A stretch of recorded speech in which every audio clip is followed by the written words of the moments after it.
Hello, hello, hello, hello. This is the Government Cheese Podcast Network. And since we're mostly focused on comics today, we're gonna come at you with a short episode of Comic Correct. Gotta comic correct. In this hood. And so today we're gonna talk about some DC content and go from there. And actually, before we get into our actual topics, I actually wanted to ask Lo for my partner Lo here for a bit of a review on this early embryonic stage of DC Universe. DC Universe. It is. Well, I'll just start out real quick. It's not worth the money right now. Okay. It's. Is it because I know they said they were going to slowly release content. Is it just too damn slow? It's not slow. First of all, there's not a lot of content on there. Show-wise, you don't even have the CW shows on there. It's mostly just the cartoons, and not even all of them. Really? It doesn't have the CW shows? No. That kind of explains a lot. Because what's silly about that then is because aren't the DC Universe shows so far are actually on Netflix, where you can also get the CW shows, right? Because Titan is supposed to be on Netflix, I think. Yeah, maybe they're waiting for that contract to run out, but as of right now, there's not enough on there. The comic section where you can read the comics, there's a lot of good shit in there. The way that they cataloged it is pretty dope. So right now, if you logged in and you went to the comic section, it would be all like Dick Grayson stuff. Oh, so it's aligned with like Titans, basically. Yeah, or whatever show that I'm guessing whatever show that they're featuring at the time. Right now, it's Titans because that's all they have. I wonder if it's going to have that same kind of like shift when it comes to like part of their marketing strategy and have these marketing kind of branding shifts when new films come out. So like, for example, I think the next film due is Aquaman, right? That's due pretty freaking soon, I think. Like a month or so? Yeah, I think so. I don't know if it comes out in November or December. I'm really not sure. But about the streaming service.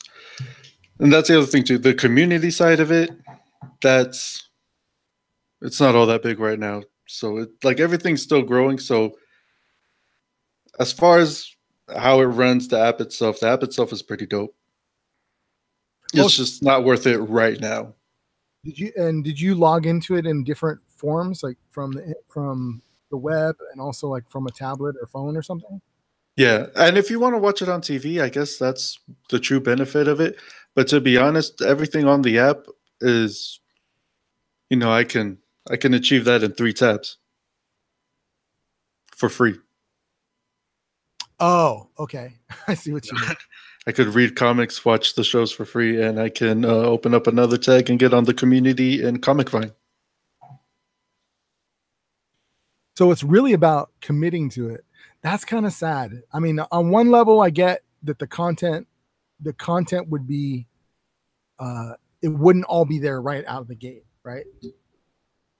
They did kind of say we were going to lead into that stuff, but I was hoping that the echoes of the limits of having a brand exclusive streaming service or online service wouldn't be there right from the beginning.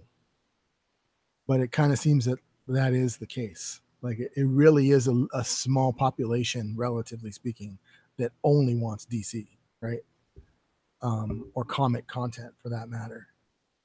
So at least right now, I mean, some people might be waiting out till they release more stuff, and I think that's a smart move.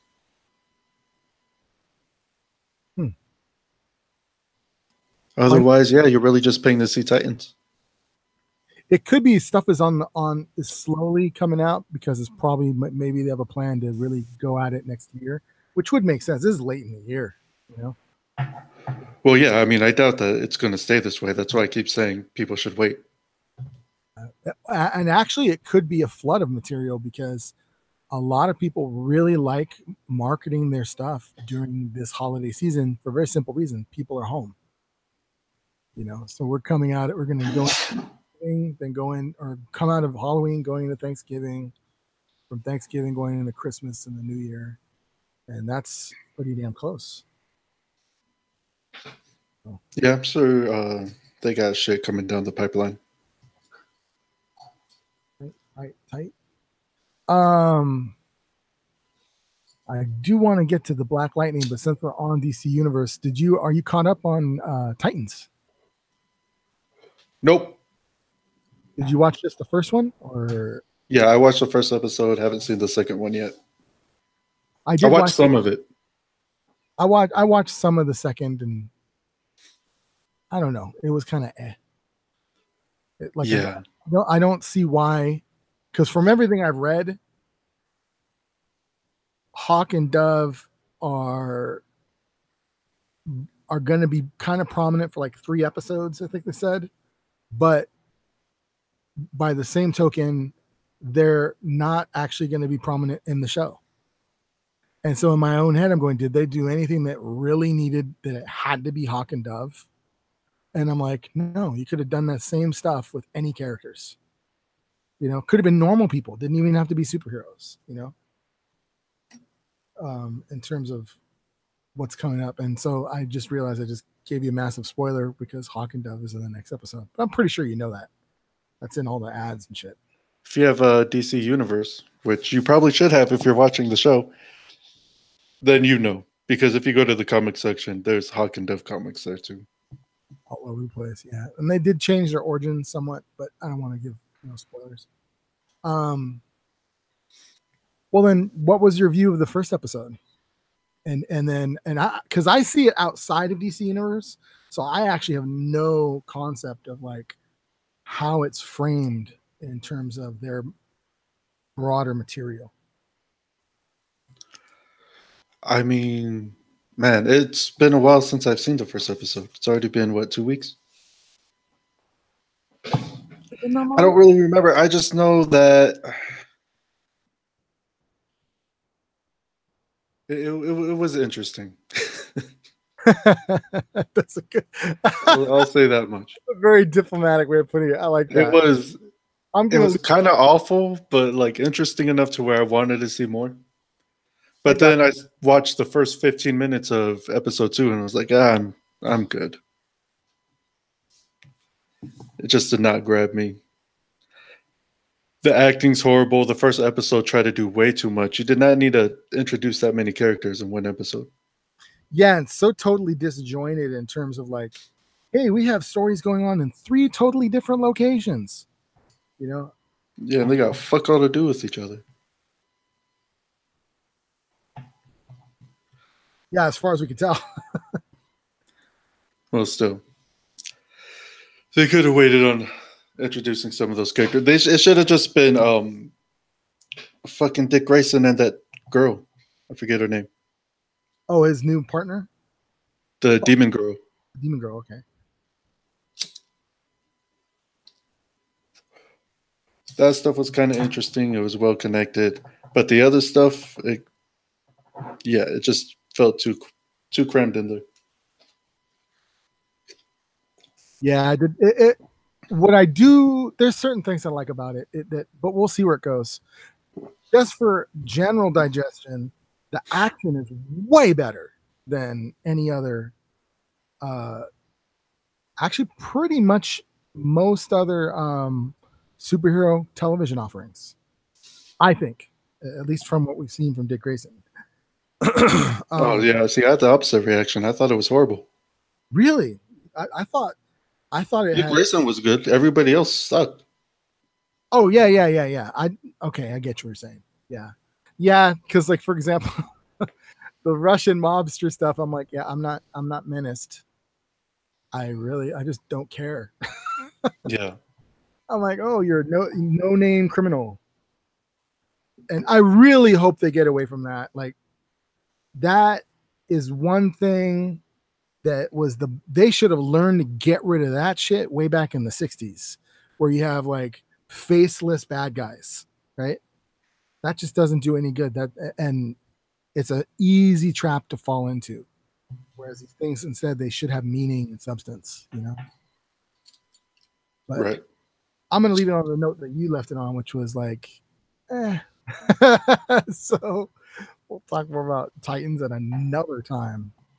But getting to the big boy, opposite end of the goddamn spectrum, we're talking about Black Lightning.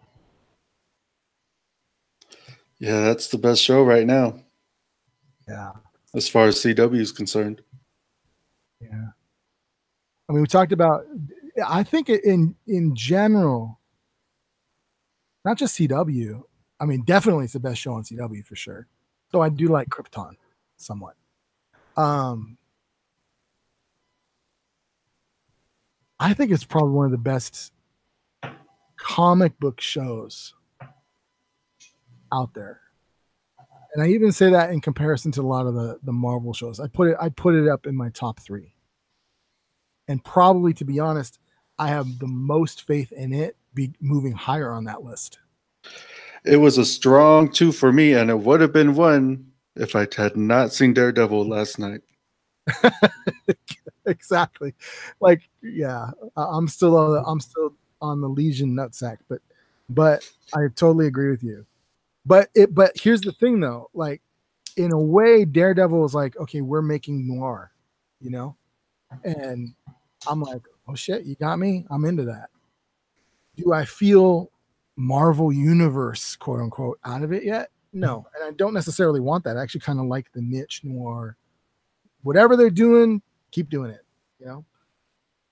But what's strange is Black Lightning, I think, is so much fucking mature writing, relevant writing, and steady, like its consistency in terms of its quality, that I would love to see it influence all the other shows instead of the other way around. Like, I really wouldn't like it if they kind of shoehorn it in to the existing continuities of the other shows in kind of a weird way, so that it has to adjust its tone to fit theirs. I kind of wish it would go the opposite direction if they so choose to do that, you know? Because what I see that's better is they build their villains better. They build their heroes better in the sense that they actually feel like real people. It doesn't just feel like Crisis of the Week, you know? And yeah. And then, like I said, the social relevance, man. Like we had talked before, and I said, like, for me, the scene that got me was that episode? Yeah, episode 2 of this season was when brother's daughter she can't fully control her powers. She doesn't want her powers. She thinks that they make her like a freak and stigmatize her and all this other shit. But she basically is losing control of her powers, and then she kind of flees into the bathroom. And then all her dad does is just grab her and hold her. And I thought that, like, they compel so much more without cluttering it up with dialogue. And the dialogue does never seem superfluous. The only one that kind of seems superfluous occasionally is their main villain, but it actually fits for his character. You know? Yeah, he's a very theatrical person. Yeah, exactly. And but other than that, everyone else, none of it is preachy, because even the preachiness that's in it, which goes to the principal, right? I mean, all of us know what a high school principal is like, and of course they're going to be preachy, right? Like, when aren't they? Right. So it's for that character, but you also see, like, he's uncomfortable with it and sincere with it. It's just crazy. Oh, and get this, you know that there's a connection between Daredevil and Black Lightning. I don't know if you knew that. No. Yeah, the guy that plays Bullseye, as well as the brother that plays Black Lightning, both starred in a CW show together. Forget what, like a kind of one of those Gilmore Girls type shows. Really? Yeah, they were in it together, and they were kind of both mutually the romantic interests, so to speak. Oh, that's crazy. Nah, I know the dude who plays Black Lightning from Living Single. Oh yeah, that's a good ass show. That show. I really like that show. Actually, they just never aired it consistently. You know. Yeah, I've seen all them shits multiple times. But yeah, Black Lightning, super sick, super sick. I remember after I watched the first episode, I was that's when I was messaging you, comparing it to Luke Cage. Because the thing that Black Lightning gets better than Luke Cage, and Black Lightning was kind of modeled on Luke Cage. They kind of openly said that. But Mm-hmm. the thing it gets better is blackness. It's just more black. In Luke Cage, it's a backdrop, right? In this show, it's everything.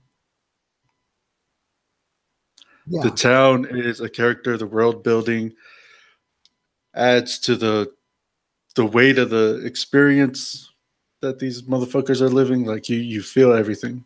It's in everything. If that makes any kind of sense. No, it makes perfect sense. Like, for example, like I was thinking, we didn't talk about this, but I was thinking about it, is the role of the black church, for example, made a lot more sense, right? Like it wasn't cliched. And we got with the new character, I forget the new character's name, the young man who had been killed by the police. And how he's reacted to, even though it's related to his power. But like the way his mom reacts to him and the way his sister reacts to him made sense within a religious context, because these are just church going folk, right? And I liked that it actually had a human dimension to it in a sense of genuine horror. Mm. And it sucked because you know what it was? Because like I actually felt like for him, and so many of these shows, it's like so contrived that you process the dialogue, the event, whatever it is that's happening in front of you, and you accept it as just more data, but you actually aren't feeling it, right? Like you're not in the emotion with the character. Right. In this last episode, for example, in that moment when the sister turns on him, you actually are like, holy shit, that's fucking painful. The shit she's saying, how she's saying it, you can see it, the look on his face, the look on the doctor's face, the look on his, like, I was like, damn, this is real shit. And then the other one we talked about was Robert Townsend. What an addition to the show. Yeah, so good. And I hope he gets more and more involved behind the scenes and in front of the camera. Me too. It'd be dope if he was a regular.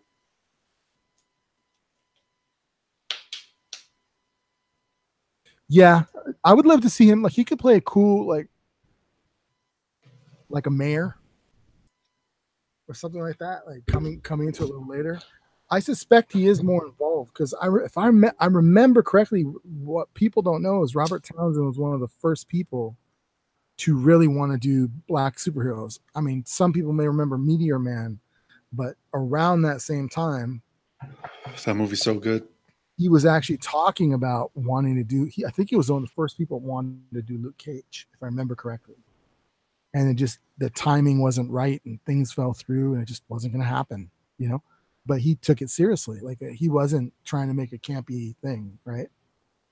And so like since that time, all he's gained is more experience, more skills. I'd love to see him do that. Like and then also just his acting chops, dude. Like the reaction, that one-on-one scene in the classroom where he's informing him that you're fired.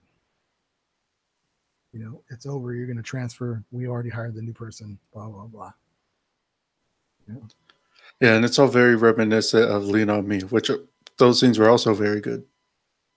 That it does do that. It has a lot of homage moments, but it doesn't do them as cheeky references, right? It Right. actually says we're learning from these kind of moments and they have a real value to us. Let's see what. Yeah, it's pure inspiration. Yeah, exactly. And man, just I'm really liking the show. That's what I was trying to get back though. Like I I see it as the most mature show. I can see its growth episode to episode in terms of it becoming more comfortable with itself and how it approaches things. And then the other one is just the depth of thought, whereas, this Daredevil last season was complex. This is actually probably more complex because it's so much more socially relevant, like in the immediate sense. And it's just Right. and I'd love to see that like grow. That's what I meant by growth. I want to see that way of looking at, if you must, the fictional DC world that they're building. I want to see it through that eyesight. And that's what I meant about the town being a character. Like Freeman is, overtaken in struggle, specifically black struggle. It's a black town. Whereas in Luke Cage, Harlem is just a backdrop. You don't really feel Yeah. the everyday shit that these people are going through. Well, part of the problem with that, not to like get back to Luke Cage, I was saying one of the problems is they engineered situations for that. Two, Harlem isn't what Harlem used to be for real in the real world. So in a way, they'd have to make a character that doesn't exist anymore. Of that the black Harlem we visualize in our head isn't gentrified Harlem that it is today. Who knows? Set that shit in Oakland maybe where there's more real tension. But the sad part is this is Harlem. How the fuck can you not have it, like you said, be a character and not have the vibrancy of all that history there, as opposed to just I'm telling you there's history. That's the vibe I got from it. Like in Luke Cage, I'm telling you what this is, but you don't feel it. I'm just telling it to you. Do you know what this park is called? Do you know who Crispus Atticus is? I'm like, what the fuck? Get the fuck out of here. Get the fuck up, Luke Cage. Yeah. And even like like in Black Lightning, the immaturity, for example, of the daughters, some of their behaviors, one is actually supposed to be underage, so it makes sense. But what I really liked in terms of their immaturity is it's not immaturity. It's I'm young, I want to do stuff now. So like in last season where she knocks out the statue, right? Yeah. She had her Bart Simpson moment. Exactly. That's the thing that they got better than any other show. And we talked about this too, is the family dynamic. Oh yeah, definitely.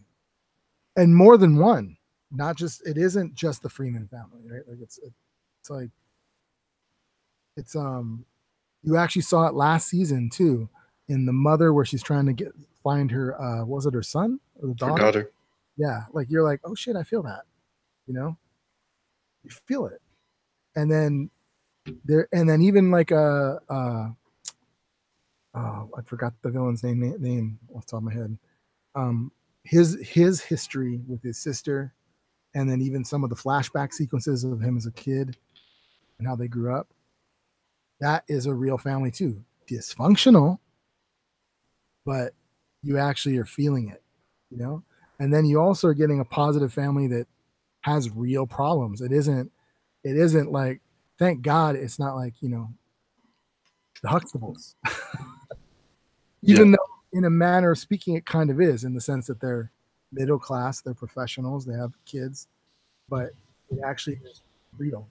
They don't have to make a specific episode. Oh no, we're authentically black, Yeah, they have real problems. They interact like a real family would. And the chemistry's there. It's all natural. Yeah, they really do have good chemistry. What's surprising is the mother. Actually, almost all of them have been in other stuff, and none of the stuff that they've been in allowed for them to really have an ensemble chemistry. They were like incidental. Like I'm trying to remember what oh yeah, the mother's actually in, I think she's in Batman Begins.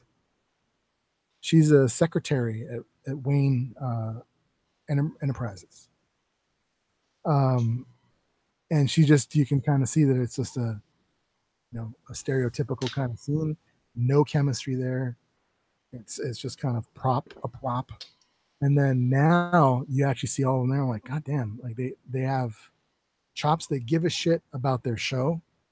I think that's probably the biggest difference, is they really care about the show and the messages that they're portraying. And I think they came into it thinking that way too. Mm-hmm. But yeah.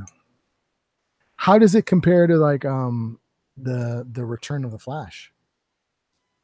Oh, it's way better than the Flash.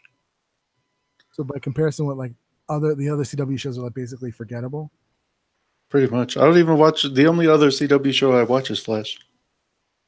Oh. But yeah, Black Lightning's way better than all of them. And what I would like to see happen with Black Lightning is that it gets moved over to the streaming service. Yeah, I can see tonally. I mean, it's not quite as dark, but it tonally is somewhere between the CW shows and Titans. And I think if it knew it could go as dark as Titans, and I'm assuming Doom Patrol or whatever, we would see even more cool shit out of that show. Yeah, give it that MA rating, and it frees up the writers creatively. And DCU has a bigger budget. True. So that show could become 10 times better.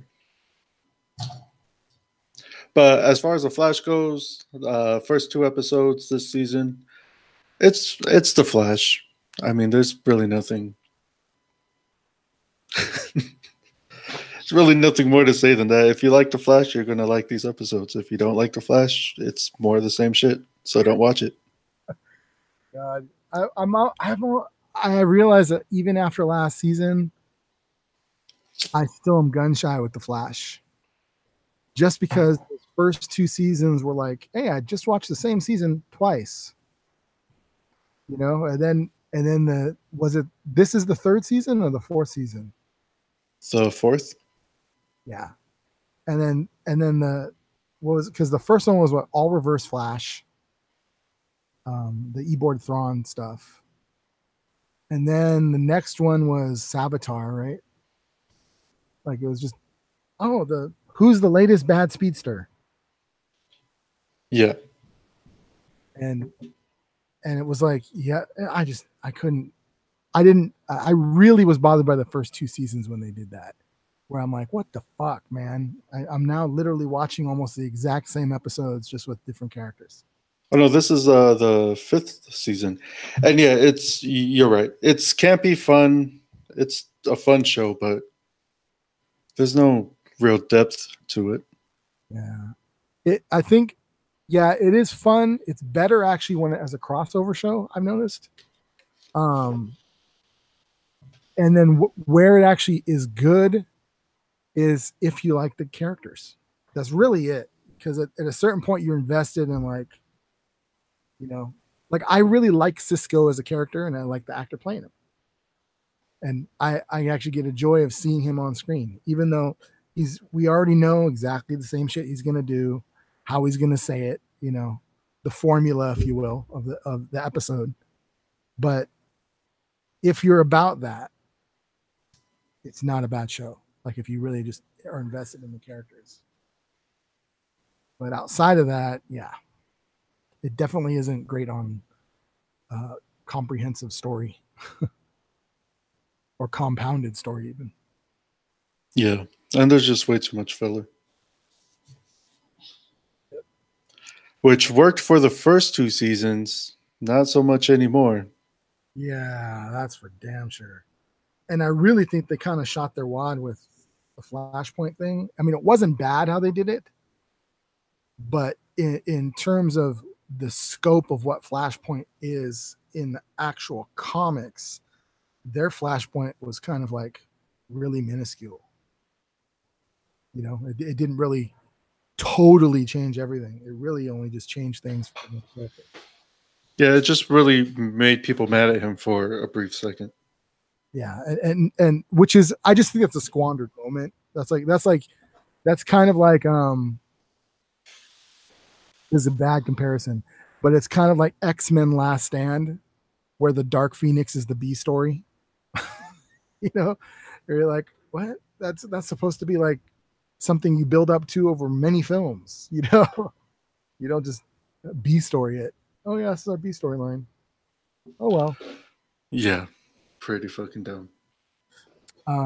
So moving on in the DCU itself, uh, there's been a lot of rumors and a lot of talk about what's going to happen with Batman and Superman, and there's been a little bit of bleed over into the TV universe as to whether or not we will see a Batman and or see a Superman.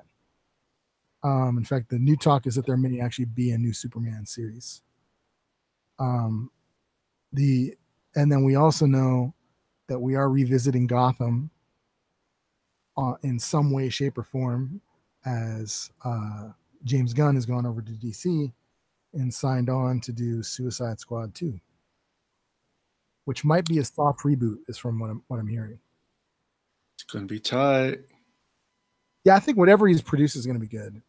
And I actually think if maybe he's given more of a control of the broader universe, it actually might not be a bad thing. Like reorient it.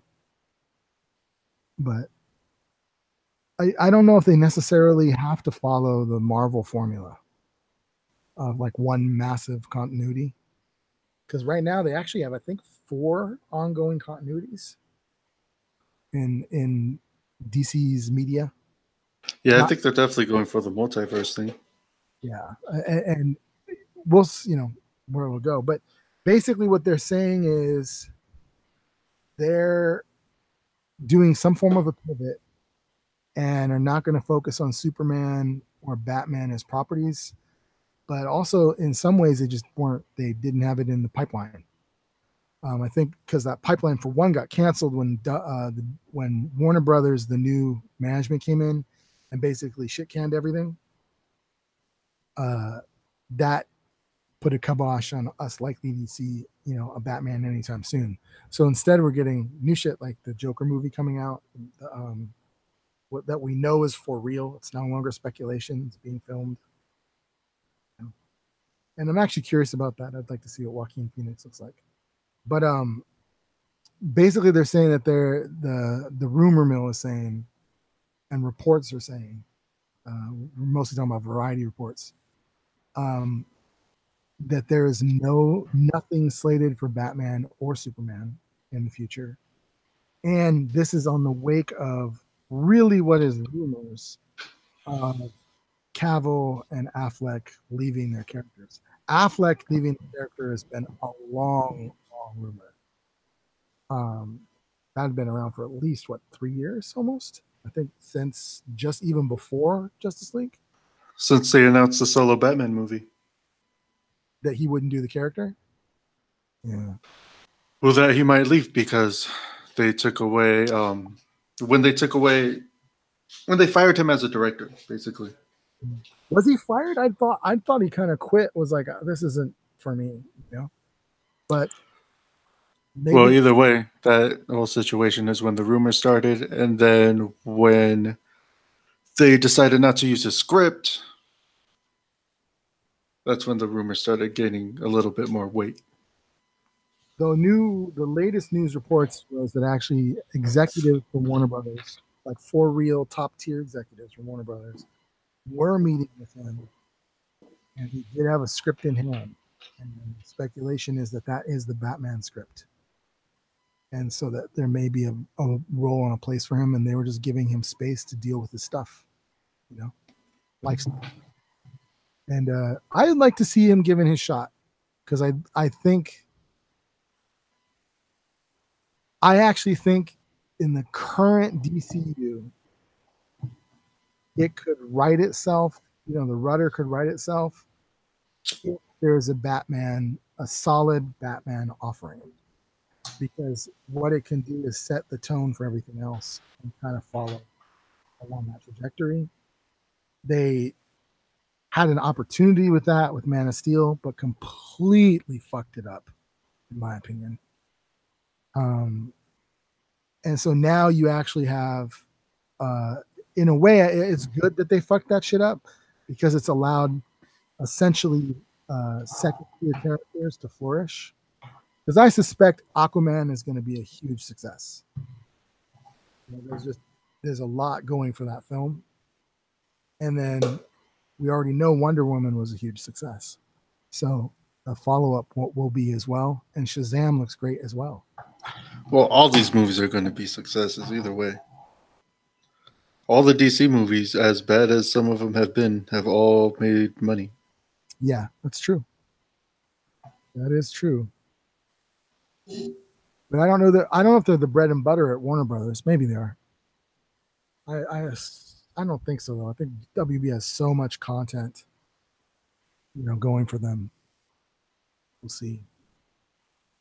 But They don't really have many franchises now, though.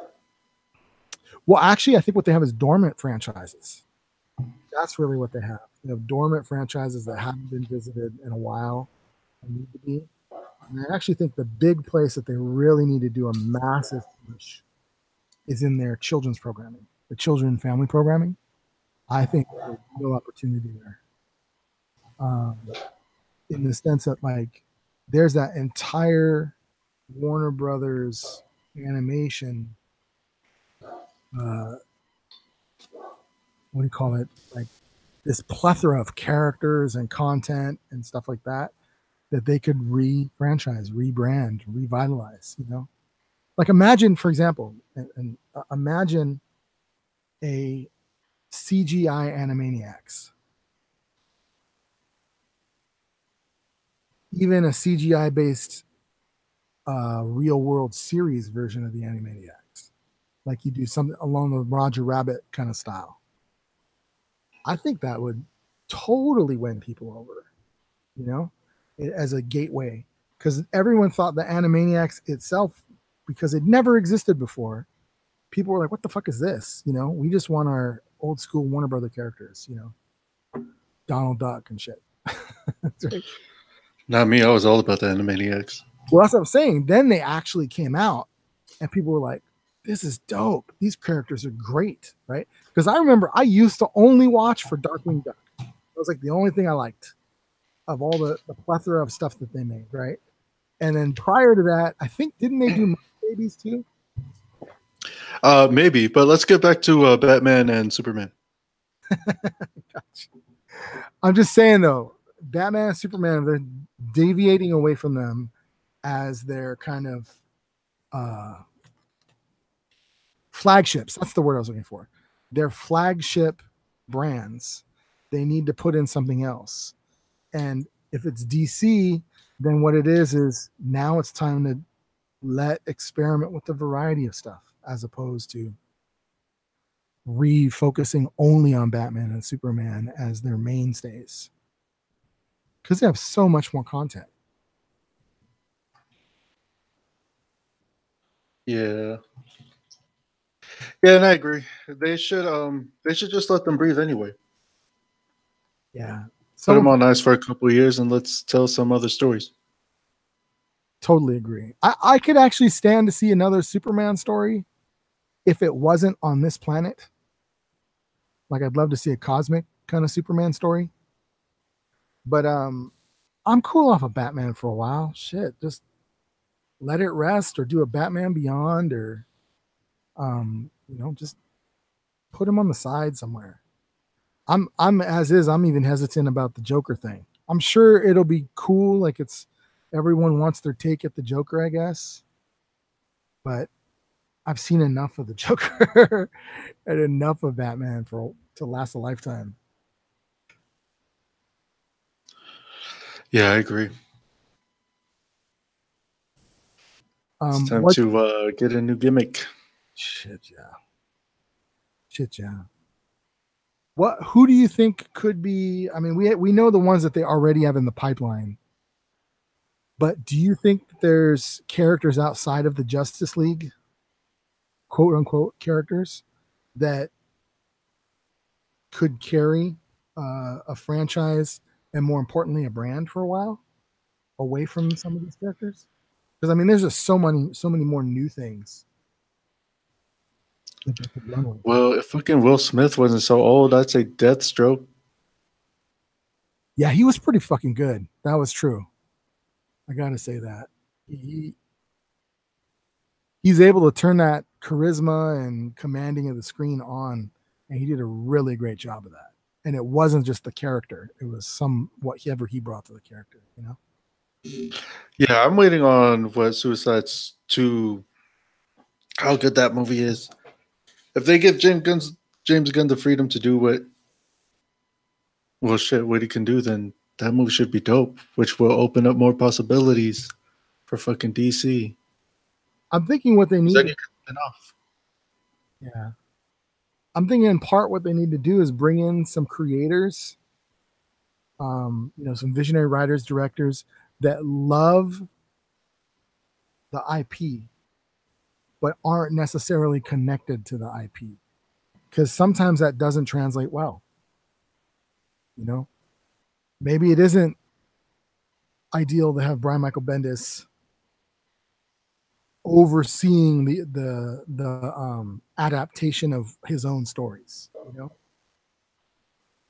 because those are already in the canon. Let someone else come up with a better original vision of how to bring it to life. But the problem is they relied a lot on these kind of standard, like the same standard people. That basically the Zack Snyder slash David S. Goyer circle. And then that's what kind of brought it to the screen now. I'd like to see some of that, for sure. What about any of the other like characters out of the comics? Shit, I'm not familiar enough with DC. Yeah. Static Shock. That would be interesting. I would like they've already shown that they can do certain types of characters very well. I kind of think that'd be cool if they brought to life some of their Vertigo titles and actually let people run with mature content and kind of the horror and dark fantasy genre. I think that is an open territory. The first thing we're going to see that really kind of fits into that probably will be Hellboy. Is Hellboy DC? No, but I was gonna say that in terms of that genre, like that niche, they're like the only ones that fill that niche, and and for the longest time, nobody has put anything in there. I think now is a perfect time to do that. Why does it have to be the quintessential superhero? The cape and cowl type shit. I don't think it needs to do that at all. Yeah, well, they definitely need to try something. Need to get more creative. The problem with DC now is that they introduce their most popular characters. Yeah. So whoever you bring out of the comics that isn't already here now, if anyone's like me, and a lot of people are, they're not gonna know who the fuck it is. Who the fuck is that guy? That's reasonable. That's reasonable. Yeah, like what they need to do then is with DC Universe by extension is they really need to put out a lot more of their characters.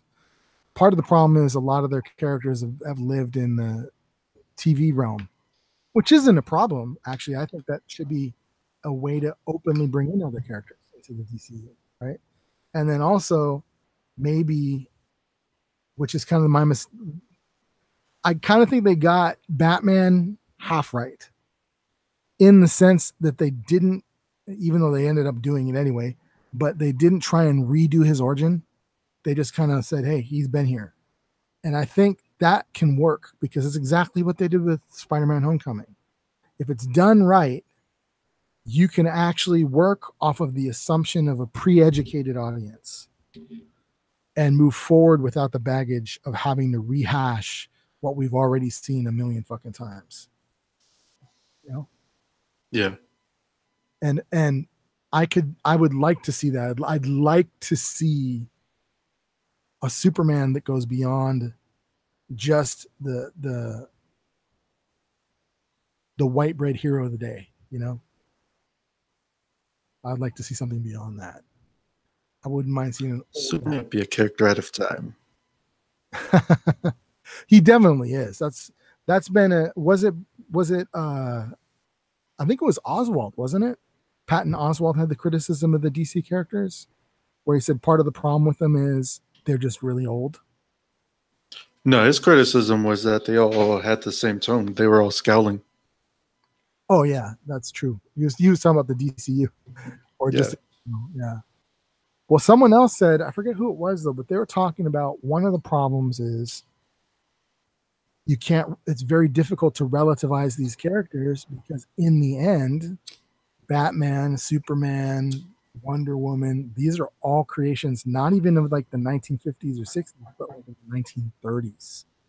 And they haven't really changed all that much since that time. You can do it though. Iron Man, I hate Iron Man in the comic books.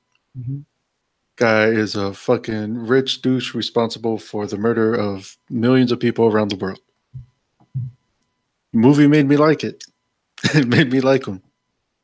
That's true. And I mean, he was not, I think casting has a lot to do with it because Robert Downey Jr. definitely, he brought a charm to that character. But I would have never, prior to Iron Man coming out, I had put no money on it being successful. You know, I thought it'd be a novelty at best. And I was like, you just bored of the character. And then, fuck, the thing launched an entire universe, and each one's a winner. Each new outfit is a winner. Yeah. Part of the problem is like also that they're competing with like regular people. Regular people are going to be like, wait, this is just derivative. You know, I'm seeing another superhero. Why don't Marvel already has this hero? Why he just looks different? You know, so that like for example, so if they were ever to do like a Green Arrow film outside of the Green Arrow TV fans, I have a feeling they have a real problem. Like that's just Hawkeye. You know, this is why I think,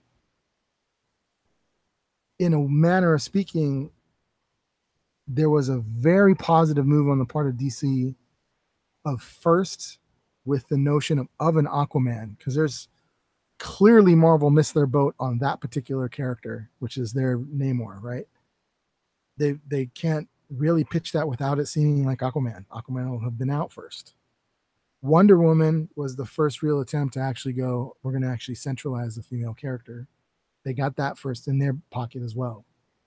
And I would say from how it looks, I think Shazam might be another one because it's basically gonna have the Ant-Man kind of quirky humor audience, but also have a younger crowd, like a kid crowd that I think will be really into it. And that's another first. Those are the places that they should do, is like, instead of just, we're going to do our version of that character, because Batman is just Iron Man, you know, just doesn't fly. Right. I think that's the other problem that they have too with DC is with the backstories of their core characters. They need to change some of that shit around. Like it's you just could only have so many millionaires and princesses and princes on your fucking TV show or in your fucking movie universe. Yeah, they need normal men. Normal. Yeah. That's a good point. That's a very good point. They have a niche that they haven't explored yet either, and neither really has Marvel, which is the mystical. I mean, the closest Marvel has done is Doctor Strange, but Doctor Strange is such a unique character that they just do in the sense that like once you do the multiverse thing, it isn't like a sorcerer and something other than that, right? Whereas DC actually has a lot of like period type characters, you know, like Hawkman and shit like that that are like connected to ancient Egypt. Yeah. They actually could do shit like that. Like I actually found, for example, in Justice League, I thought the flashback was one of the coolest things. Explore, show me more of that shit. You know, I don't mind seeing, you know, shit about the gods, the age of the gods or whatever. You know, and it clearly wasn't just like Zeus and Hercules and shit like that. You also saw Green Lanterns in there and shit like that. You know, so why not? Yeah, that'd be dope. And they showed that they can do a period movie successfully. So, and they're going on to the next one. Even though Fox supposedly did it first, but they didn't do it best. We will see. In any event, that was the news, the rumored news, I guess you could say, of DC. Good shit. And so we're going to leave it there and get back to you at another time and talk more about comics and entertainment and keeping it real. Word.